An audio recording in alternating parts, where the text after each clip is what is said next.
What's going on, everybody? Welcome to the lunchtime live stream. It's good to have all of you in that are in here already. Looking forward to more people logging in here in the next few minutes. My name is John Kelly. I'm the Minister of Engagement here at Catalyst, and real excited about some announcements coming up right now for the church. We're going to have our first worship night since 2019, maybe. We might have had like some kind of like a worship night since then, but it feels like it's been almost 2 years since we've had a worship night due to COVID. So we're going to be having that at 7 p.m. on March 31st. Super excited about that. I just got a reminder that Ash Wednesday of last year, we actually had a worship night. So, but this is the first worship night since then. So it's been over a year. Also, because of the growth of the church, which is kind of interesting that Catalyst has actually grown during a pandemic, but we're going to move to 2 services for Easter this year at 9:30 and 11. So make sure you figure out which service you're going to go to. There's going to be children's ministry at both services. You don't have to worry about just having to attend one or the other. We're going to have it available for both. And so we're excited about that. Some great stuff coming up. But today I want to bring in Mr. Senor Robert Harlemert to talk a little bit today about our topic for the week, the disciple maker. This is a part of the series that we're in right now called Move, and we are kind of getting ready to wrap this whole thing up. So, Rob, let me ask you, how have you thought this series has gone so far? Well, I love the series. We did it 2 years ago, and I think it was 2 years ago, maybe 3 years ago, and all of us really have changed the way that we've done ministry based around this 4-chair model. And I love it because I know how much it's impacted my life. I know how much it's impacted some of my volunteers' lives and my students' lives. So anytime that we talk about this or Dave talks about this series, I absolutely love it because I know how much of an impact it is for everyone. Yeah, absolutely. Absolutely. The main thing for this week's message was the fourth invitation Jesus makes is to make disciples who make disciples. That's taken from Matthew 28:19, part of the Great Commission, where he says, go and make disciples of all nations. So, Rob, I want to ask you a question, and I want you to give me the best answer you possibly can with your being the only person on staff at Catalyst with a preaching degree. I want you to tell me, what is a disciple maker? A disciple maker is someone who makes disciples. Well, that didn't sound very Bible schooly. Like I was expecting this like Bible college answer where you're gonna give me like some theology and stuff here, man. Oh man. Keep it simple. Keep it simple. The funny thing is, that is the right answer. I mean, I'm just giving you a hard time, but a disciple maker is really someone who has taken the Great Commission to heart, and they've said, I am going to do what it says. And what's funny is how many of us are scared to do this part. We're scared to be a disciple maker. And what's sad is that we were all designed to be disciple makers. This wasn't something that was told only for a specific few. This was told for all of us. So let me ask you this, and this won't be a short answer because it can't be a short answer. It's not possible. How does someone get there? How does somebody get to being a disciple maker? Yes. In order to receive, if you're big into titles, which at Catalyst we're not big into titles, No. but if you are someone who likes, mine's changed like 87 times in the last 13 years. So yeah, mine's changed 4 times. Always having youth minister involved, but other things being tacked on over the years. Mm-hmm. And people always ask what the title is, and we're like, I don't know. We just do this, and that's what we do. But if you're into titles, if you want to be considered a disciple maker, the only way that you can do that is if you have yourself made a disciple. If you want to get into that 4th chair and declare yourself a disciple maker, the person that you have discipled and poured into has to make a disciple. That is the only way that you can have that or you can declare yourself a disciple maker, by passing down all the information that you have received and passing it down to the next person, and walking them through it so that they can in turn take what you taught them and teach it to somebody else. That is Yeah. how you get to chair 4. Well, and Er let's just ask. I'm going to ask a question. It's not actually part of the. We talked before this thing started about the questions we're asking and all that kind of stuff. But I'm going to throw this one out there as an extra. Um, can you disciple yourself? I would say not great. I think that you can learn and educate yourself, um, but somebody else gave you that information. Right. So if you read a book and you learn something great and you pass down that information, um, the person who wrote that book inadvertently gave you that information so that you could pass it down. So in Scripture, we have authors of those books that were inspired by God. It was God breathed.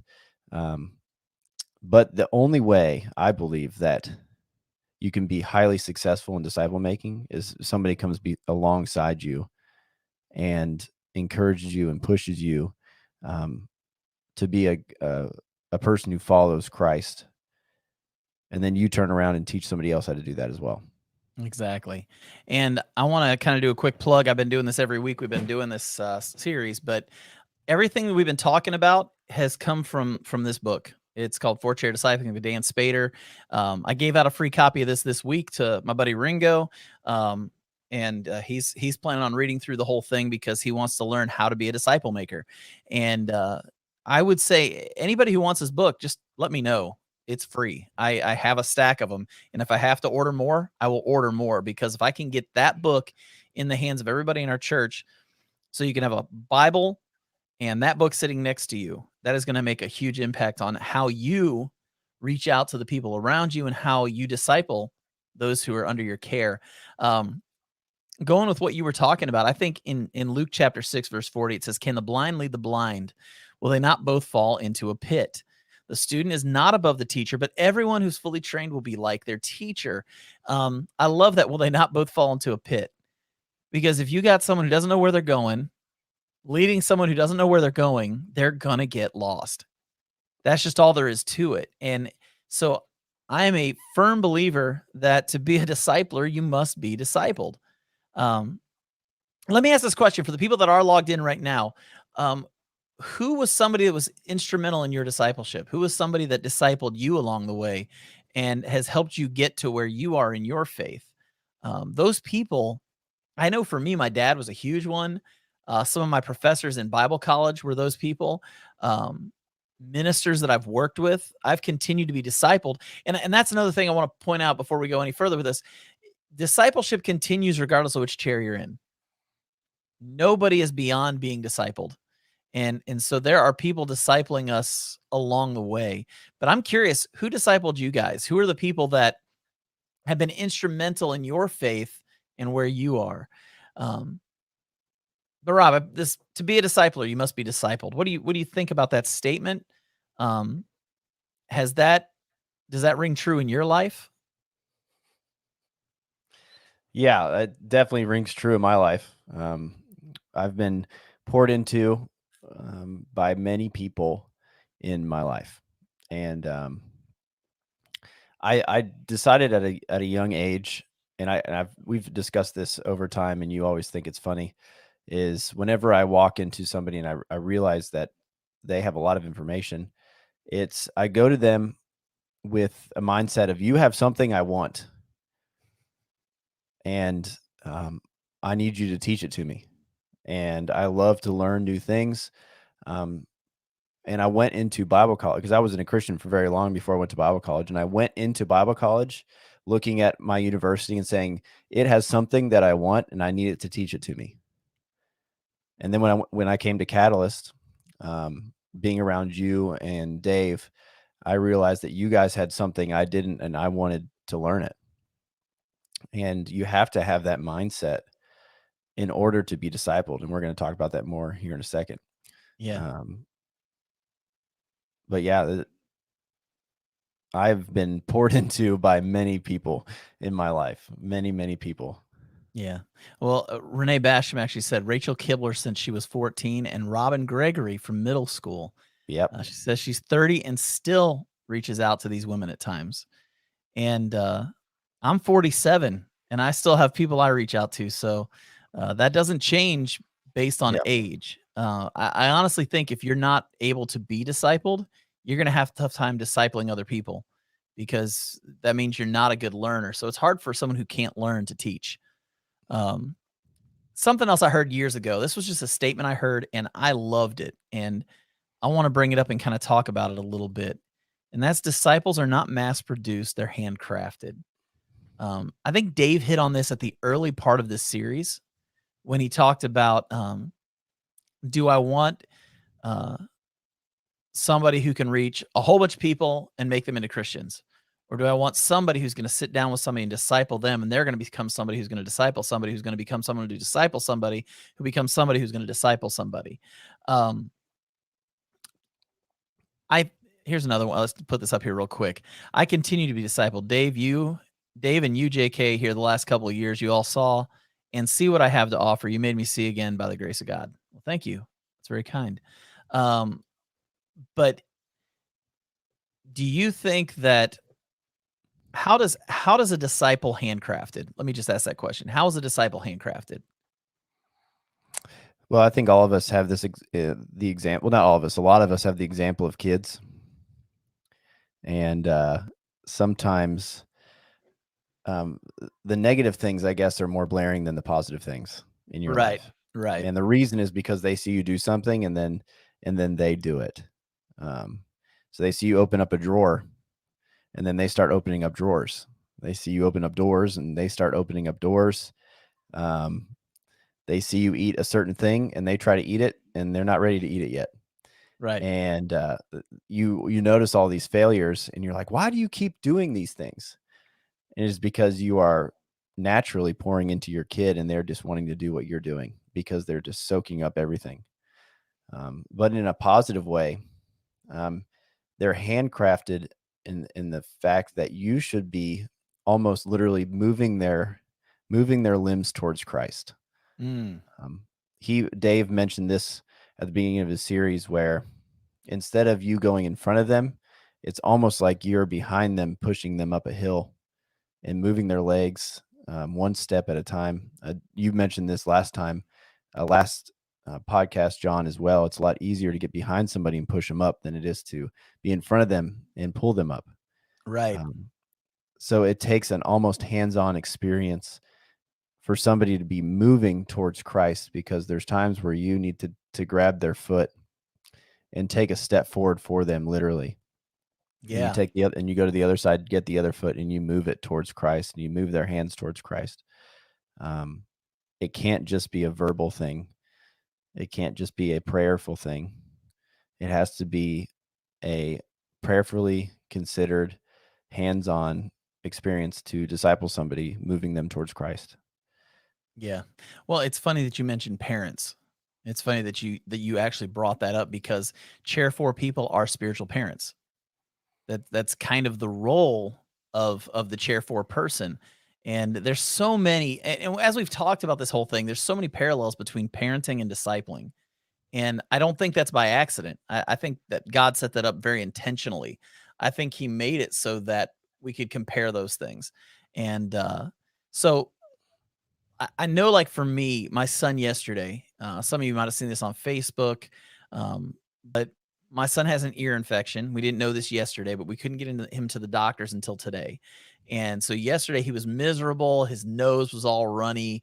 And I had a trip planned to be out at the Red River Gorge and backpacking. And when Monday night rolled around and we realized Jack probably needs to stay home tomorrow, uh, I didn't want Rhea to use up a sick day, and my priorities have to be to raise up my child the right way. My priorities need to be to take care of my children, and so my trip has to be postponed. And I stayed home with Jack all day yesterday. And for those of you who don't know, I've got a 3-year-old son named Jack. I've got a 4-year-old daughter named Ellie. But Jack was just puny. Got up and was just a mess. He wasn't running a temperature or anything, but he was just puny the whole day. And so I stayed home with him. I didn't go on my trip. And anybody who knows me knows how much I love backpacking. But I think it's important as a parent that your kids understand where your priorities are. I also think it's important in marriage, but in this particular standpoint, my son needs to understand that he's more important than any of my extracurricular activities. And when we are raising up disciples, there has to be a priority put on them also, where at times we're willing to drop everything to work with them, to help them. And we're in a weird time because when I was growing up, you didn't see people. I'm trying to think of the best way to put this and not tick off everybody who's watching right now, Rob, because I'm good at that, and I have to really fight those urges to say things to irritate people. But sometimes we put a okay. Here's what I'm gonna do. Here's where we're gonna go with this, Rob. This is where I'm gonna go because I'm guarding my words carefully. Marriage is the most important relationship that we'll probably be in our lifetime. On this face of the earth, on this side of heaven. On this side of heaven, yes. Besides Yes. our relationship with God, our most important human relationship will be with our spouse. Can we overvalue that? And I'm going to go with yes, because I hear so many times people saying they can't do spiritual things because they need to do something with their spouse. They can't, they literally put themselves in a position where everything revolves around the spouse. And that is inherently dangerous because you're creating an idolatry that can actually hurt your relationship with God, your relationship with others, and can really cause an issue. And that's a hot button topic, talking about relationships and marriage. So I'm trying to be very careful in how I say what I'm saying.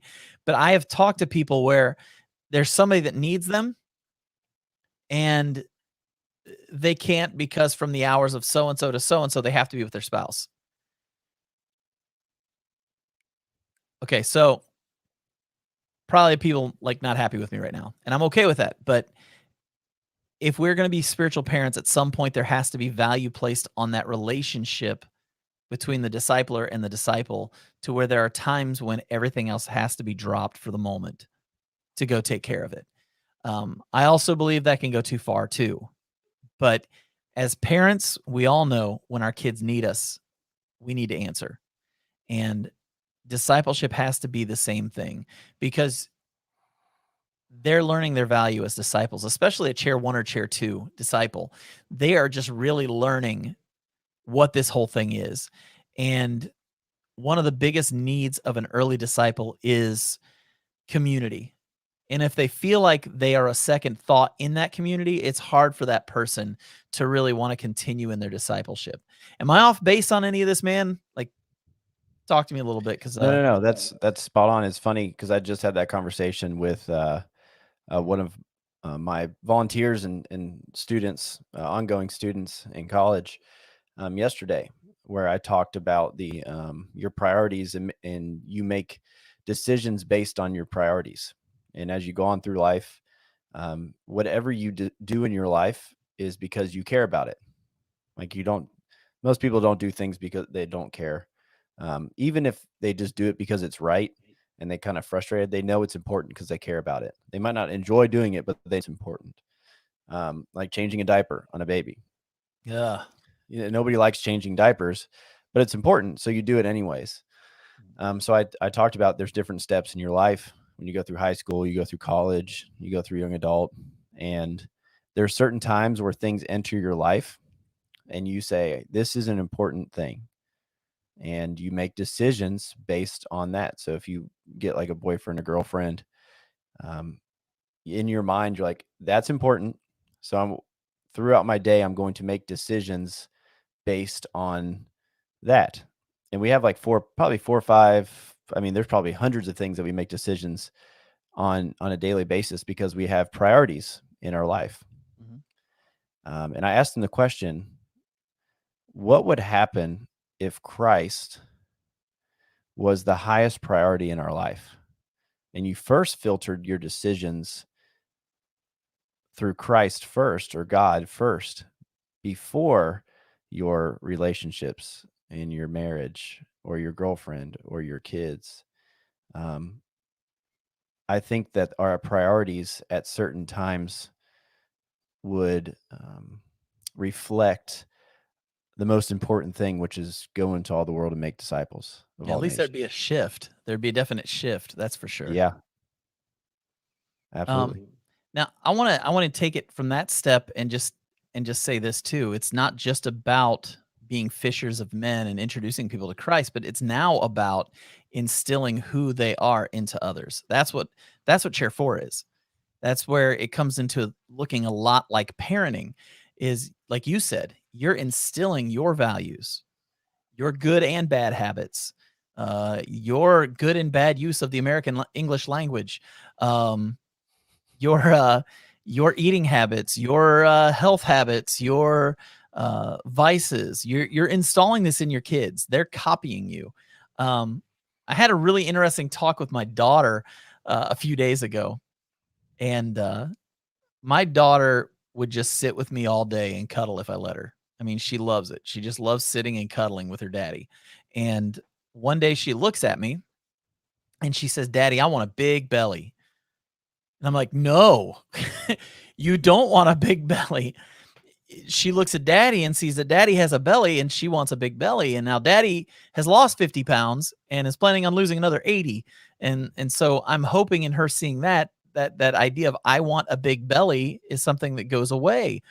Yeah. But that's just an example of your kids see the way you are and they want to be the way that you are.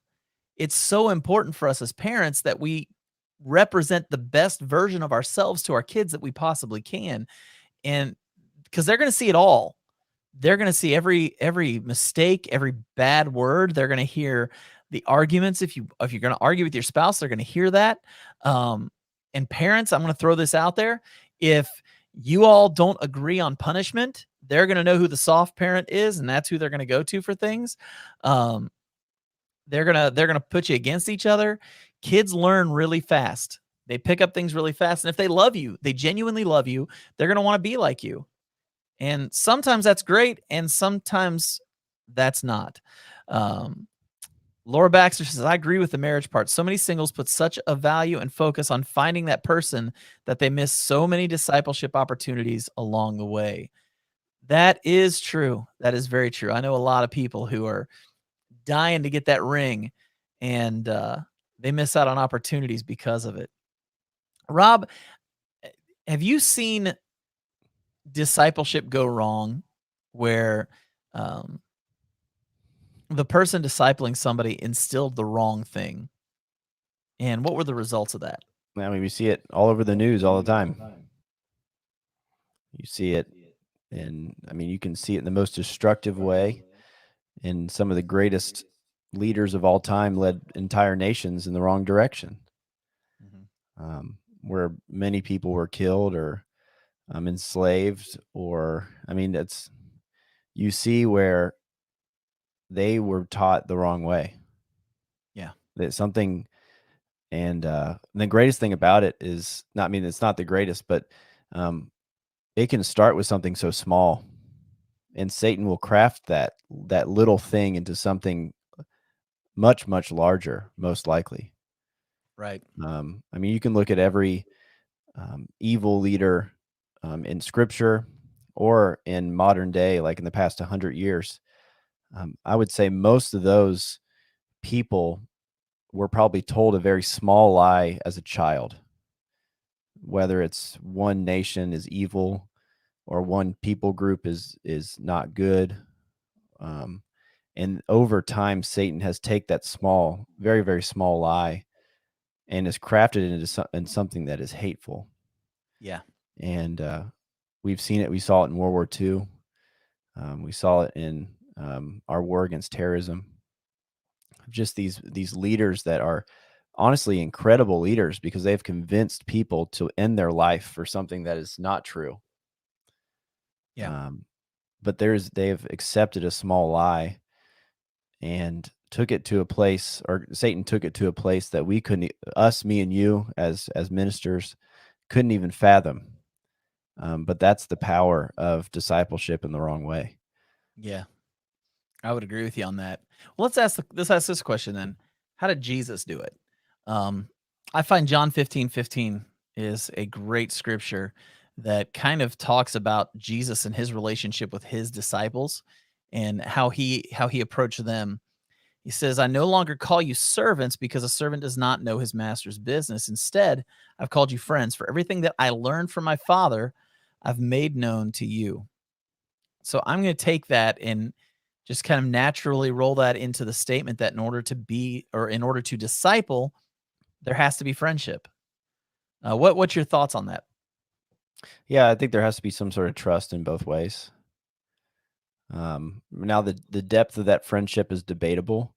I don't think um, we all can have the same relationship that Jesus had with his disciples, because they lived with each other, they traveled with each other, and now some people get to have that experience, but not all of us have the current day ability to live with the people you're discipling outside of your family. I'm not talking about your Mhm. kids or your spouse, um, or you're with you still live with your parents and they're discipling you. That's not always the case. But if you do live with if the person that you're discipling or being discipled by, I do believe that there has to be friendship there.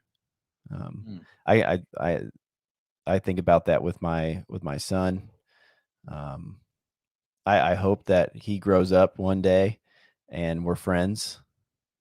I hope that he looks at me and finds joy in being around me, and there's that friendship there.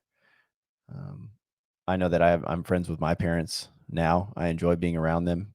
I Mhm. get to not only now I do seek advice from them, but now they'll turn around and ask me to help them with stuff, which is really really cool. What about you, John? Well, How about your it's funny that you said that. You know why it's funny that you said that? Because like parenting, as your children become adults, it's less about parenting them, and it has moved into genuine friendship. yeah? So, yeah, you nailed that. Nailed that 100%. Uh, and that's the hope, right? I mean, the hope is that we raise our kids in such a way that we've instilled our values and our vision for them, and that they've been able to find God's call in their life, and that they're able to grow into adults where now we have an adult relationship with our children instead of a be in at this time, uh, make Mm, sure you get to work on time, make sure you do this on time. We're not doing that anymore. They're now adults, they lead their own life, and now we get this opportunity to just be friends with them, just be friends with our kids. And in discipleship, that's really the hope, is that we're raising these people up, we're instilling our values in them, we're teaching them the word, we're teaching them uh, how a disciple should live their life, and in doing that, we get to a point where now we don't necessarily have to do that so much. There's less hands-on do this, and now it becomes, hey, we're coworkers, we're doing this together. Um, when the disciples got to that point, Jesus actually challenged his disciples to do the work. He didn't just let them sit and be. Uh, Luke chapter 9 verse 1, Jesus says, or it says, when Jesus called the 12 together, he gave them power and authority to drive out all demons and to cure diseases, and he sent them out to proclaim the kingdom of God and to heal the sick.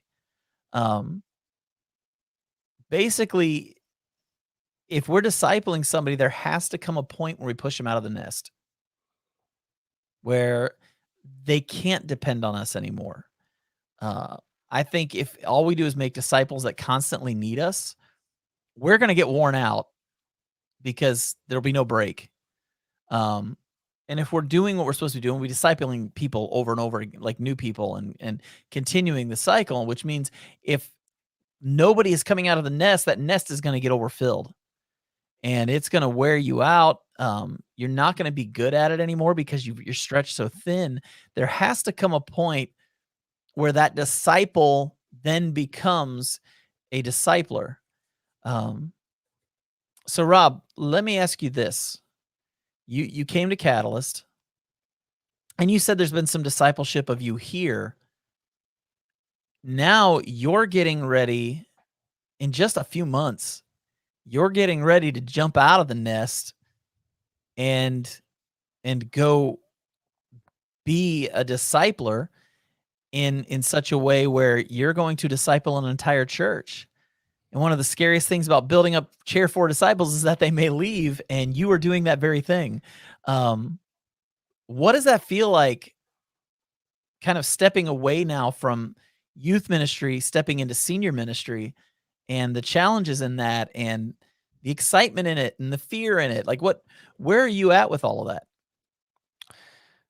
Yeah, there's obviously a lot of fear, because there isn't. I don't want to say fear. It's not. I'm not scared of it.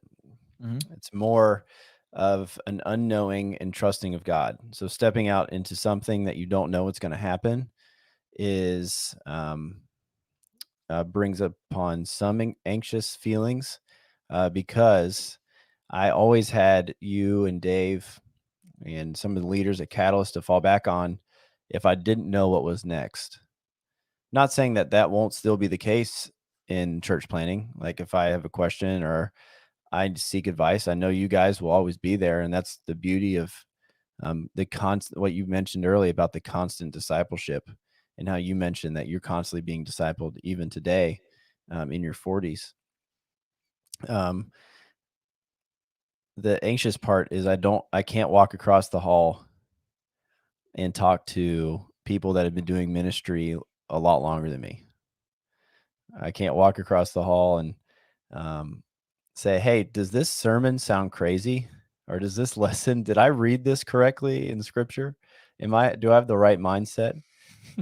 Luckily with technology, there is a possibility to reach somebody quite quickly, but that hands-on being with people is so important, and has been so important for me over the years of coming into Catalyst, never doing youth ministry where I was like the main person making all the decisions, um, and having people behind me pushing me forward, and learning how to do music, and learning how to craft a sermon series, and learning how to preach in front of 30 people and 100 people and 150 people and 200 people as we've grown in Catalyst.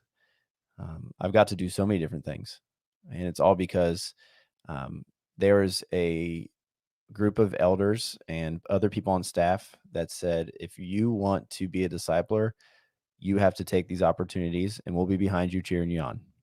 Yeah, absolutely. Yeah, it's funny because I remember when Dave and I talked before we brought it up at staff meeting that day, that fateful day 2 years ago. It's been 2 years. You realize that? 2 Since we years. first talked about you being a church planner, it's been 2 Yeah, years. it's over 2 years now. Yes, Yeah. because exponential. Well, it will it Yeah. will be 2 years in May, because we had exponential um around this week, and then we talked about it for a couple months. So Yeah. And so, almost 2 years. yeah, it's about 2 years since it was decided, "Hey, Rob, why don't you plant a church?"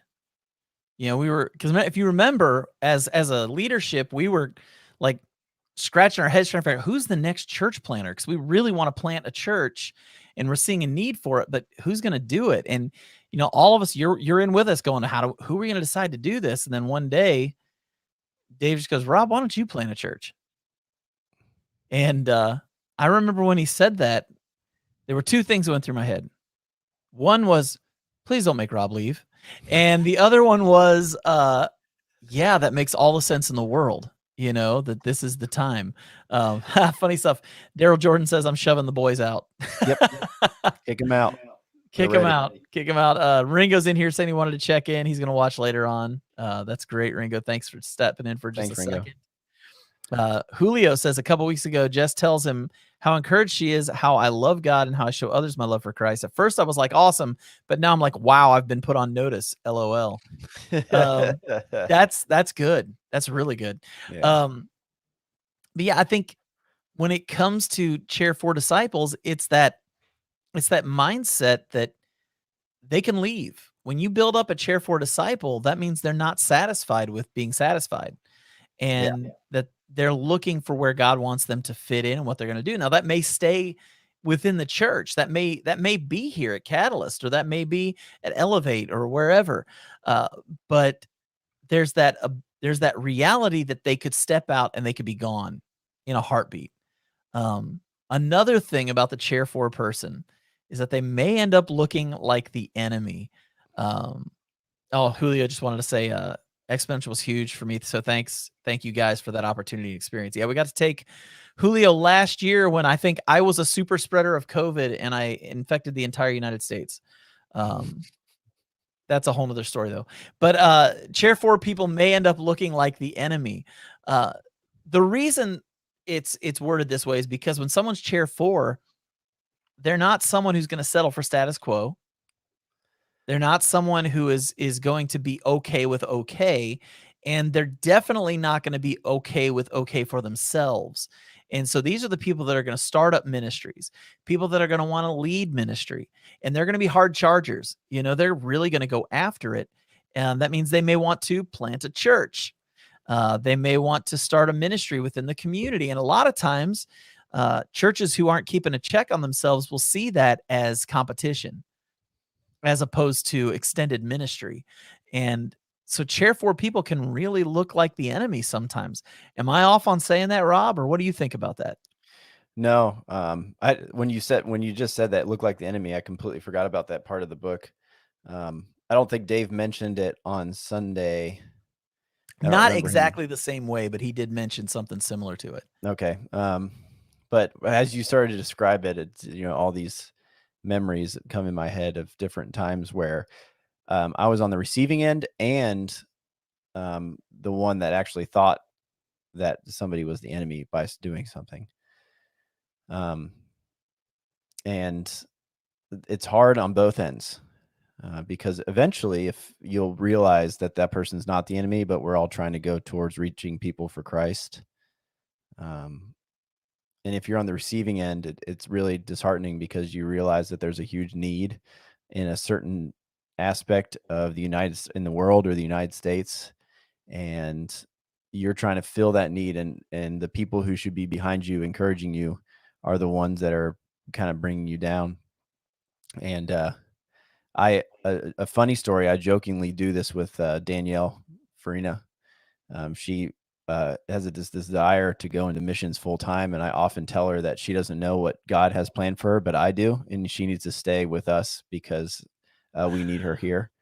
Um, and I always give a big smile afterwards because I want her to know that I'm joking. Yeah. But I'm also an extremely selfish person, so I need her to stay here. That's great. Actually, we're getting some comments over here about this, Yeah, which is let's see pretty those. cool. Laura Baxter says starting up ministries is not for the faint of heart, especially when you're starting it off in another country, No. in a city that has the highest murder rate per capita in the world. I could see where starting up a ministry there would be a little difficult. Julio says that's a huge statement. I've seen it firsthand. And Renee Basham says, I tell people all the time, I'm not interested in reinventing the wheel. I don't want to do what somebody else already excels at. Rather, I want to fill in the gaps and work together. Yes. And yeah, Renee's ministry, for those that don't know, it's called Hope's Embrace. And she is a doula, and she helps out ladies, mostly single women who don't have anybody to be there with them and much support in the birthing process. And so she does an incredible job. She actually was the doula for our two kids, and she was invaluable for a dummy like me who, sitting in that delivery room, had no clue what I'm supposed to be doing. And she was definitely huge for that. And so always appreciate Renee and the work that she does. Yep, I went through her classes. It was I think it Oh, was a 2 session class. It might have been 3. yeah. I think it was 2. And yeah, that was incredible, Renee. I learned so much. Probably learned too much and freaked myself out at times, but it was such good information that has helped me Yeah. in raising my kid, especially in those first like 3 months where I thought I was gonna die. Yeah. Well, and she was so knowledgeable. So Yeah. knowledgeable. Like it was great. It was great. So there's our big Renee love fest. Yep. And then Julio, amen, Renee. So it can end up looking like the enemy. And I know, because we've talked, you've experienced a little bit of this with starting your church plant, of things that have been done that just kind of make it as though people aren't realizing it's not for competition, it's for blessing the kingdom, for building the kingdom, and Yep. being the chair for. Yeah, it's hard because that's people's first, like, that's what they go to first, I've realized. Just in my scenario, like in the church planning scenario, they always think, and it's because the majority are, that I am leaving Catalyst because I don't like the leadership here, and I think I can do it better, which is not true. And if there's ever a time, if you're watching this and you decide that you want to support Elevate in whatever fashion that works best for you and your family, I will mention to you at least twice that this is not a church split. I'm not trying to I'm not saying that Dave and John's leadership and Jenny's leadership is awful and you should not follow them. That is not what I say. I say the exact opposite. I said Catalyst has a good formula that we have designed over the past 6 years to be able to reproduce. And God has called me to take what Catalyst, all of us as leadership have decided over the years, and reproduce it in Lexington so it fits that culture in Lexington to reach people for Christ. And I tell that people over and over again. And you and I've talked about this multiple times, is the reason why Rob kind of has to leave Catalyst, and it's a has to leave thing, like we've talked about this, is because God has called Rob into being a senior minister, and Dave's not leaving anytime soon. So Rob, you can't have two senior ministers. There's only one, and because of that, for Rob to live out what God is calling him to do, this is the natural progression. And I'm one of those guys, I never want to be a senior minister. I have no calling to do it, no desire to do it.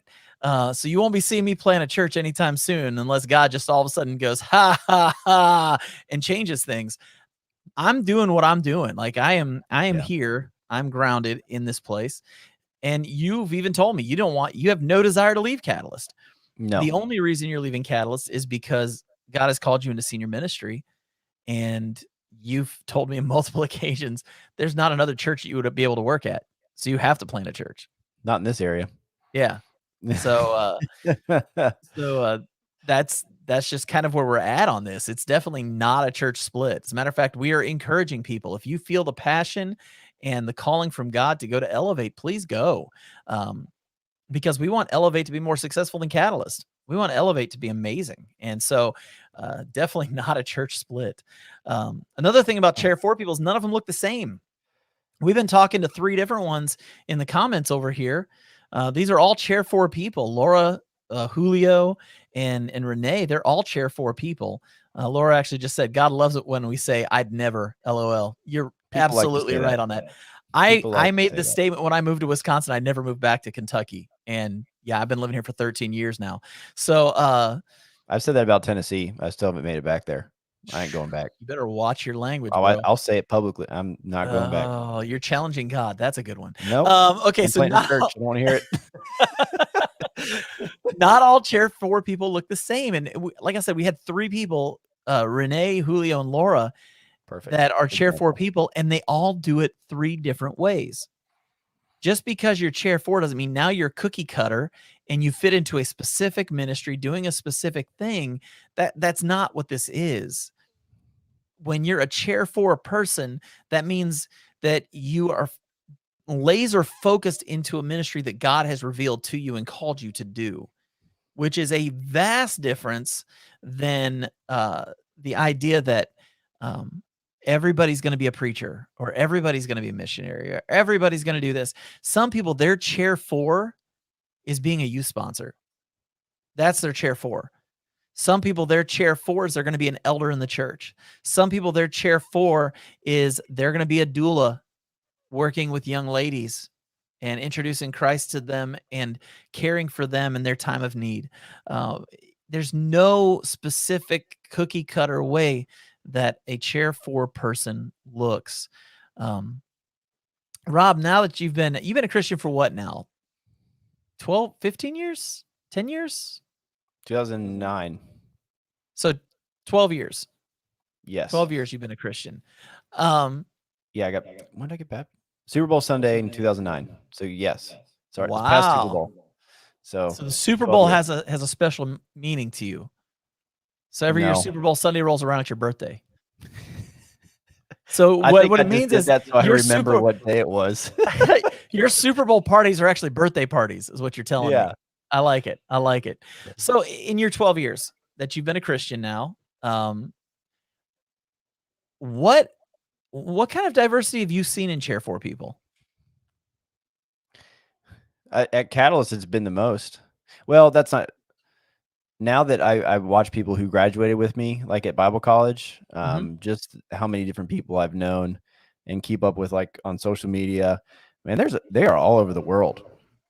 It's crazy how many different ministries. And you going to KCU and graduated what 25 years ago or whatever, 8,322 years ago. Yes. 20 years ago or whatever. Is probably even greater the amount of things that you've seen your friends because God calls people to change and do different things over the years. And the the thing that Dave mentioned on Sunday, which was crazy, he talked about all the different ministries that people have engaged with or started that have come out of Catalyst, and he named like Mm. 5 different things. There's a lot more than that.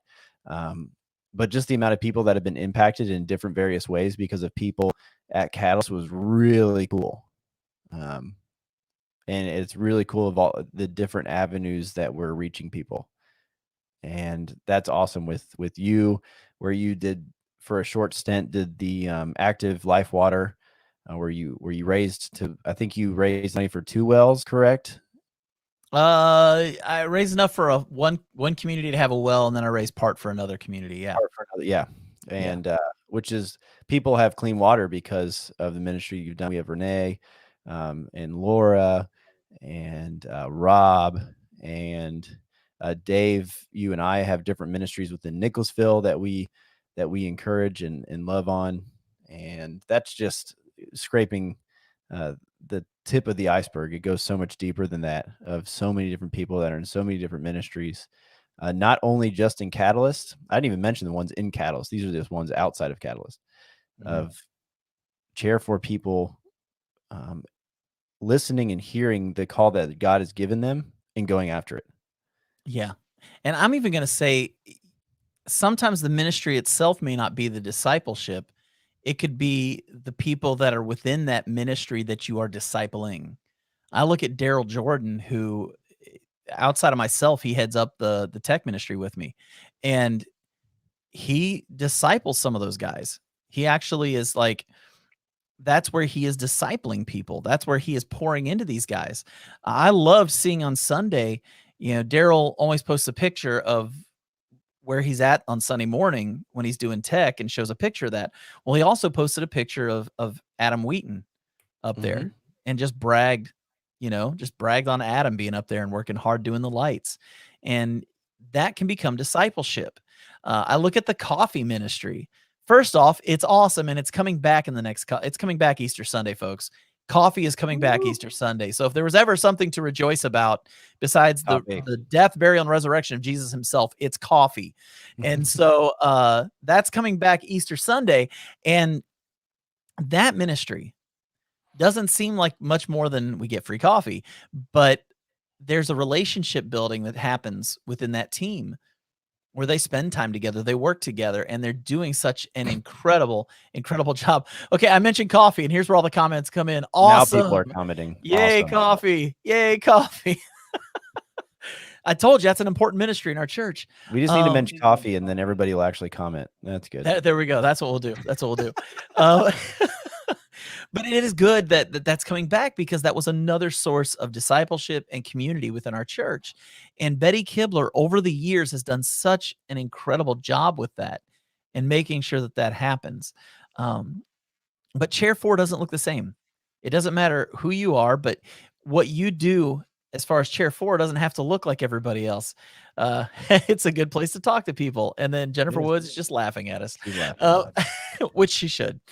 Uh, but the last thing I want to say, and we're gonna kind of end with this, is the idea that chair 4 should be the goal of every disciple. Becoming a disciple who makes disciples is the very thing we are called to do. And I will tell you, this has probably been the lowest watched episode of the live stream, and I think the reason for that is we freak ourselves out when we use the term discipler. When we tell people that your responsibility as a follower of Christ is to disciple people, um, that scares people. That genuinely scares people. But I think today, what we've talked about, I hope this encourages more than it detracts people from wanting to be disciplers. Because, like we said, your chair 4 may not look like Rob's chair 4. Um, and Rob's chair 4 definitely doesn't look like most people's chair 4. There are very few people who their chair 4 is planning a church. There are very few people that are doing that. Um, your chair 4 may not also be a missionary. It may not be uh, becoming a doula for ladies. Your chair 4 may be starting a ministry within the church. It may be doing something as simple as volunteering in the youth ministry and pouring into a bunch of kids every week. Um, I don't know what your chair 4 looks like, but there is a chair 4 for every single person in our church. And it's important that we realize that this is the goal. This is the hope for all of us, that we become that chair 4 disciple. Rob, do you have anything to add to that? No, I think it's spot on. Um, I think it's been the coolest thing watching or being a part of church. I know that you've been a minister a lot longer than I have. A full-time vocational minister in a church. Put Well, that's just because I'm old. let me put brackets around that Yeah. because I do Botox. whenever you haven't got Botox. I've never had Botox. Whenever you're in that position, you're kind of an overseer of a lot of people where you just kind of watch and you guide and you love and you bring people in when you need to. And because of that, you get to experience the joy of other people doing ministry. Mhm. You get to experience when people, for the first time as a 70 something year old, hear that they need to disciple people and they're jumping for joy and they feel like they've finally found what they're supposed to do in the church. Like hearing stories like that makes my whole week. Yeah. Seeing students decide that they're going to be baptized, making decisions to go from chair 1 to chair 2 is incredible. Seeing students go from chair 3 to chair 4 and become friends is also a huge experience for people. Um, and just watching different people in chair 4 disciple people and watching the people they're discipling move from chair to chair and talk about how exciting that is gives me just as much joy as doing it myself. Um, Whenever Dave mentioned that we need each other, where pastors need their people as much as the people need their pastor, it's because we receive joy when people do stuff. Absolutely. It's not just when we do stuff; it's when the people do stuff too. I think it's for me, it's equal joy. If someone just even in regular life, if somebody gets a raise of their job, I get just as much joy as if I got a raise in my job. Yep. And that's the way it needs to be. And I'm gonna say, we talk about discipling being spiritual parents. When it gets to be really fun is when you get to be a spiritual grandparent.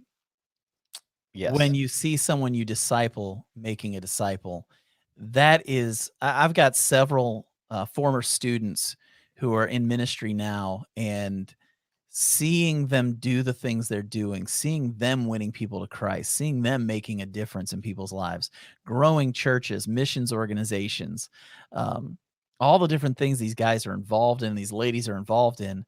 Um, there is nothing that gets me more excited and wanting to do it more than seeing their success. And that's the one thing maybe we haven't talked about enough is discipleship is hard.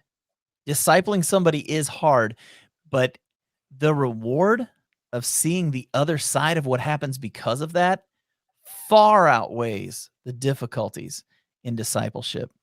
Oh, yes. Grandparents will tell you they love seeing their kids be parents.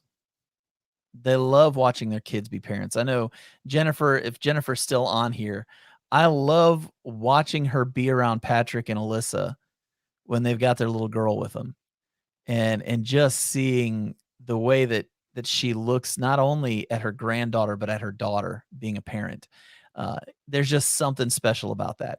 And so as a discipler, there is an innate joy that you just can't escape when you get to become a spiritual grandparent, where you help someone become a disciple who now is making disciples. There's just something. Here we go, Jennifer Woods. It's the greatest. I knew you were going to say that. So there's a lot of excitement in that, and so I want to encourage everybody who's listening. I said it at the beginning. I'm gonna say it again. If you don't have a copy of this book, talk to me. I'm not trying to sell you anything. I'm literally going to hand this to you for free. And if I run out of copies, I'll give you my copy. I don't care.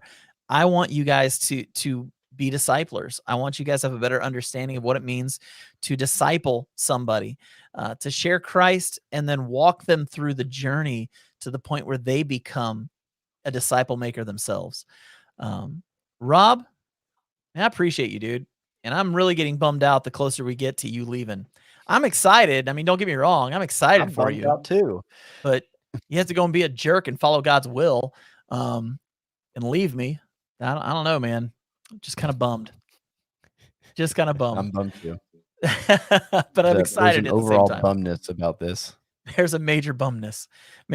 But thanks, man. We'll see you back on here next week. All right. See you guys. See you, dude.